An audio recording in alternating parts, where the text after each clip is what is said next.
road. Get this show on the road.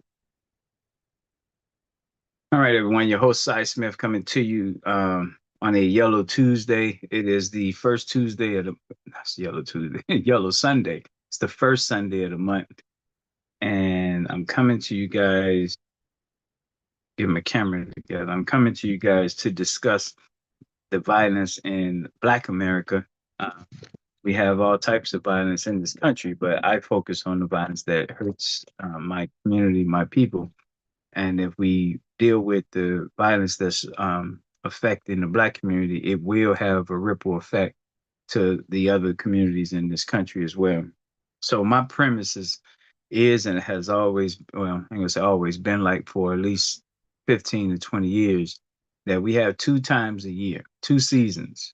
We have 2 months to really know if we can really stop the violence. When I say stop the violence, I'm not talking about absolute.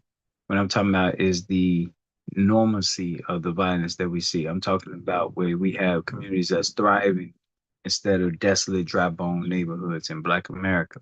So that's what I mean when I say stop the violence. Now, those 2 months is Memorial Day, which is May, and 4th of July, which is July. Those tend to be our most violent months. 4th of July in particular, we still have one more day left. And we already is off the charts in Chicago with the violence. Philadelphia, I think Detroit has some craziness too. But in Black America, this is what we have historically done. And I've been working on this issue for 30 years, be 31 years this November 20th. I feel like when I hear other people speak about it, that they're mainly missing the point. That's how I honestly feel. I've interacted with criminologists uh, at different universities and colleges, um, and it's a lot of profit. It's a lot of benefits to the violence that we see. Just so you guys have my solution. What I believe is going to take. It's going to take the Black community changing, altering, incorporating a new set of habits, a new way of using our schedule, time, and increasing our network. All right. I call that HSN, Habits, Schedule, Network, because it's not just the violence that we see, it's all the things that happen leading up to the violence. So, yes, we can look at that person that was shot to death, but what led up to that? That just didn't happen all by itself. It's some things that led up to it. And it boils down to our lifestyle. We understand that the world has profited on Black people being on the bottom and continue to do that to this day. But in this moment, we have a chance to alter the whole world in terms of the expectations of the Black bottom. And unfortunately, when people hear videos like this, been doing this for a long time, instead of saying, I'm going to take action, I'm going to do my research and I'm going to take action. And this action is going to be, you're going to hear me talk about pulling together $1. Instead of doing that, I'm going to delay. I'm going to have doubt. I'm going to have disbelief, might have some envy and jealousy in there. And I'm going to just do what I've been doing. And as long as we hold that position, we're going to see us stay where we are because of the way the world is structured. So HSN is the solution. Block by block is the vehicle that we have to use. We go by zip codes because inside the zip codes are the blocks, and everyone in this country, in the United States of America, lives in the zip code, even Skid Row. So when we focus on the zip codes, it allow us to have containment. So when I look at the violence, it happened in the zip code. What else is going on in that contained environment? I'm a military man, spent 13 years in the Navy altogether. Had a chance to learn some major things there. Worked at a global accounting firm as well. Had a chance to learn some things there. And that's what put me in position to put this structure and system together. So HSN is the key for this, making our neighborhoods safer and stronger. But we do have, I call it BLANGCC. That's beauty supply stores owned by outsiders, liquor stores owned by outsiders, apparel stores, outsiders, nail salons, outsiders, gas stations, outsiders, corner stores, outsiders, cell phone shops, outsiders, in concentrated, underdeveloped Black neighborhoods. That's about 4 different ethnicities profiting every day off of Black neighborhoods. None of them will want to see black owned beauty supply stores, liquor stores, nail salon, gas stations. It's not in their best interest to want to see the black community do for self. So please know we're always swimming upstream when you got people who profit on us staying where we are.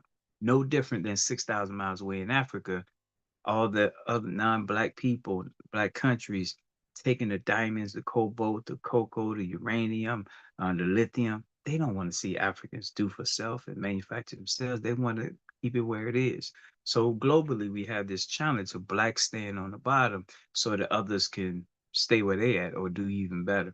And the remedy really go boil down to blacks doing for self. That's one thing.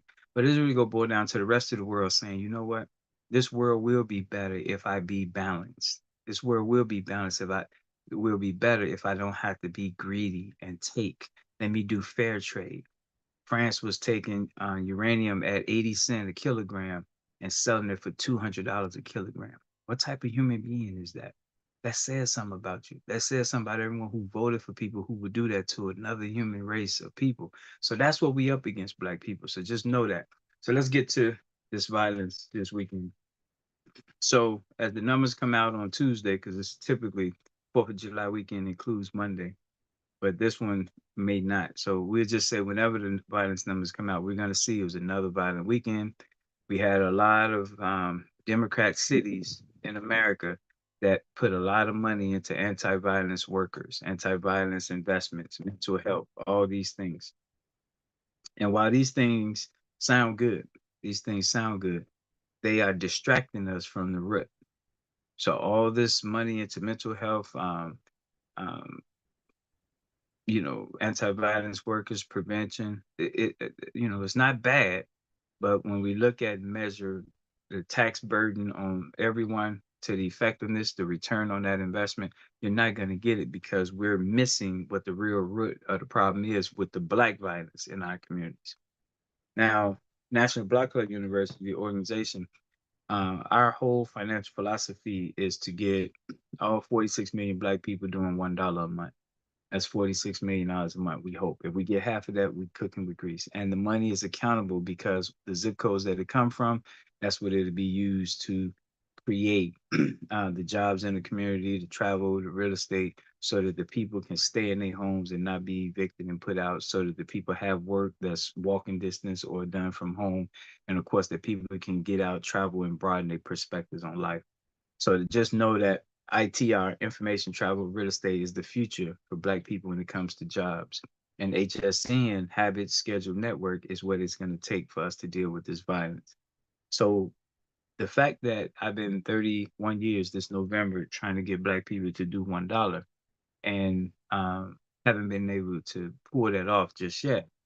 And I say yet because we're going to get there. It's just unfortunately, we're going through how long it's taken us to convince our people that the dollar is the answer, that the dollar is our solution. So I wrote down the anti-violence workers, why $80 million to the anti-violence workers is not the solution, is not going to fix the violence in our neighborhoods. The $1 is more crucial than that $80 million for anti-violence work. So let's get to the top 5 reasons why. The number one reason is self-reliance. Self-reliance is the number one reason why the $1 is more important than $80 million anti-violence funding. So the self-reliance deals with a whole host of things. It means number one, self, meaning we, each individual black person, relying on each other, relying on ourselves. And if we're relying on ourselves in the collective, we're relying on each other. When you get funding, $80 million, if the state gave you the money, now you got to hope that the party you belong to that got you the funding stay in power so that I can get some more money. So it's almost like it's the opposite of self-reliance. It's government dependency. And so we don't want to build our future on government dependency. We want to build our future on the fact that we know we can afford this dollar. Let's pull it together. The lottery is in one zip code, Chicago, been $62,000 every day on the lottery, every night by 9 o'clock. $26 million a year on the lottery. Been like that for 40 years. So we have the revenue. We don't have the three elements I'm gonna talk about why we don't trust pulling it together. So the first reason why $1 is more crucial than the $80 million funding, anti-violence funding, is self-reliance. Number two, reasons to interact with everyone. So when we think about our anti-violence workers, they go to a scene after something happened. Some cases they go before. If they know it's some retaliation, they'll go before something happens. But it's mainly a reactive model. So you're not interacting with everyone. You're interacting when prompted by violence or the potential of violence. So that puts us on a firefighter pathway where firefighters go out and respond to the fires. Well, there's some things that we can do before the fire takes place, some things we can do before the violence takes place, even before the initial violence takes place, on why you got to be proactive in that environment. The $1 concept from everyone gives us a reason to talk to everyone on the block, on every block, in every zip code. So that's the number two reason. Number three reason is the future investment. Getting $80 million for anti-violence, that's not a future investment. That's a current budget. And so with anything, it can change as the legislature change, as people vote people in and out, that can change. So how do you build a future on something that volatile? You can't. Most of that money is for the workers themselves, not their children. And so the $1 concept allows us to have 23 million, if half of us do it, 46 million, to invest in our what we call retirees, adults, and youth for every profession. Retired carpenter, adult carpenter, youth that want to be a carpenter. Our dollars investing so that retired carpenter who don't need as much money can spend time with that 17-year-old that want to be a carpenter. Your $1 invest in that in every zip code. So again, that's one of the third reason why that's more crucial than the $80 million anti-violence funding. The fourth reason is we had to repair the severed ties to the continent of Africa. All society came from Africa, but Black people in particular, being here in the U.S., are five things was taken away from us: our heritage, our ethnicity, our nationality, our ancestry, and of course the race we do have. But those things all come with key components that no one else has had that damage done to them. The heritage deals with your culture, way of life. The ethnicity deals with your language, what you speak. Your nationality deals with the nation that you really come from. We don't know, somewhere in the continent, not the country in Africa. And your race, we know we Black. We know we're not European and things of that nature. So the key with why we gotta make sure that the $1 is coming in, because every place in Black America has been linked to different countries in Africa. So we can begin to repair that severed tie that took place when the evil ones took us from this country, took us from our homeland. Then the fifth one and the last one, why the $1 is more crucial than the $80 million anti-violence funding, is we got to confront the exploiters, the economic exploiters. You heard me speak about that with the beauty supply stores, liquor stores. We cannot let that off the hook. If violence stopped today, if all the $80 million anti-violence funding worked and there was no shooting and killing, you still have these other ethnicities in Black neighborhoods taking money out. That's a problem no matter how you cut it. So the anti-violence workers, they will never speak about that. They can't speak about that because unfortunately, the governments that fund them have to be equal opportunity. They can't be viewed as discriminating one group against the other. So let Blacks stay on the bottom, because if you call out the different racial groups exploiting them, that's racism. So you see how that's a structural problem. So I want to just put that out there. Those are the five reasons: self-reliance, reasons to interact with everyone, future investment, repair the severed ties to the continent, and stopping the economic exploitation. So hopefully that's clear to you guys. My number is 312-405-8844. 312-405-8844. Let's move over to this other segment. Still talking about violence. How do we stop violence in America? The answer may surprise you. You stop violence with a widespread structure that empowers individuals and surrounds them in an atmosphere of personal responsibility and reinforcement. Again, the answer may surprise you, but you stop the violence with a widespread structure that empowers individuals, surrounds them in an atmosphere of personal responsibility and reinforcement. Habits is personal, that's your personal responsibility. All right. Schedule. That's your personal responsibility, how you manage your time. And then network, that's your personal responsibility, but it also helps you with reinforcement when you got other people you can call. The shooters of the mass shooting, I wonder what is his or her habits every day when they're not out shooting. What are they doing? I guarantee you it's not productive, positive stuff. What do they do schedule wise with their time? Almost per positive is not constructive. And then their network. I probably, venture out that they in their phone Rolodex, they got a network of people who might be doing the same thing. So that HSN habit schedule network ties right into the how do we stop violence in America statement. There are 8 areas that we focus on in high crime neighborhoods. 8 areas. Now, this is separate from what I just talked about with the 5 crucial reasons why the $1 matters. So here are the 8 areas.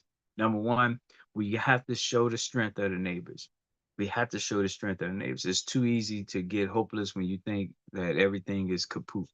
Number two, focus on the good. So easy to focus on the bad. There's a lot of good, 80% more good than bad. The bad just makes so much attention.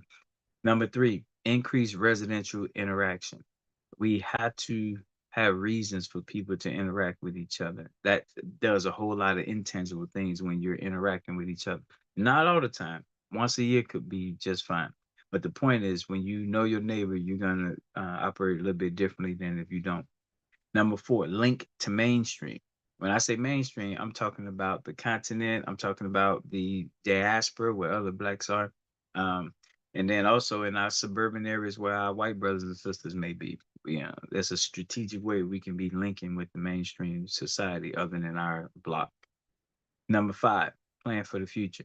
When I told you about retirees, adults, and youth, that's the future. That retired nurse is going to assist that 16-year-old that want to be a nurse, or even a 40-year-old nurse because you're retired. You've been there and done that. So that's our plan for the future is to invest our retirees to the youth for the different perspectives that they want.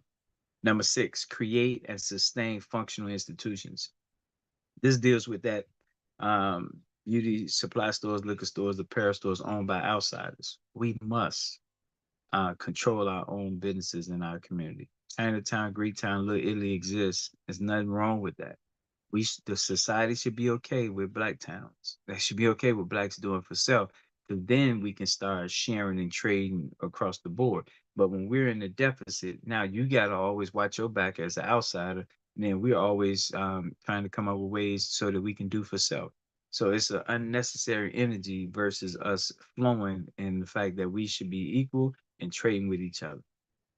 The increased access to information is everything. It's the liquid gold now, especially. So increased access to that information is where can you go for a list of black businesses? Where can you go for a list of third graders, I mean eighth graders that's excellent at rationales or excellent in reading, excellent in whatever to get help for yourself. Where's that information at? Where's the information for the veterans so that they can get homes? They're cheap with the VA.